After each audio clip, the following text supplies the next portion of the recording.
મારા પ્યારા દેશવાસીઓ, આજે હું 26મી જાન્યુઆરી એટલે કે ગણતંત્ર દિવસ વિશે થોડું કહીશ, તો શાંતિપૂર્વક સાંભળવા નમ્ર વિનંતી। હું દીકરી છું ભારતની, શક્તિ મારી ઓળખ છે, સપનામાં દેશ વસે છે એ જ મારી શાન છે। હું દીકરી છું ભારતની, શક્તિ મારી ઓળખ છે, સપનામાં દેશ વસે છે એ જ મારી શાન છે। 26મી જાન્યુઆરીએ ગૌરવથી કહું છું કે હું ભારતીય છું, એ જ મારી પહેચાન છે।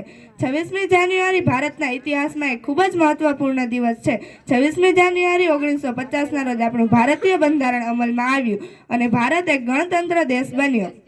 આ બંધારણ આપણને બોલવાની, વિચારવાની અને સમાનતાની સ્વતંત્રતા આપે છે અને સાથે સાથે ફરજો પણ યાદ અપાવે છે। ડૉક્ટર બાબા સાહેબ આંબેડકરજી એ આ ભારતીય બંધારણના મુખ્ય રચયિતા હતા। તેમણે દરેક નાગરિકને સમાન અધિકાર મળે તે માટે મહત્વપૂર્ણ કાર્ય કર્યું। આઝાદી મેળવવા માટે ઘણા વીર પુરુષો અને વીર નારીઓએ પોતાનું જીવન બલિદાન આપ્યું। આપણે તેમના બલિદાનને ક્યારેય ભૂલવું જોઈએ નહીં।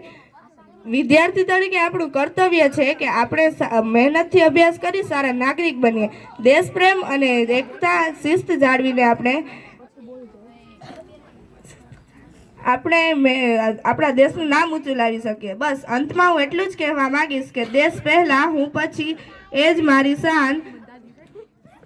એકતા, પ્રેમ અને ત્યાગથી બને ભારત મહાન। Thank you. જય હિન્દ, જય ભારત।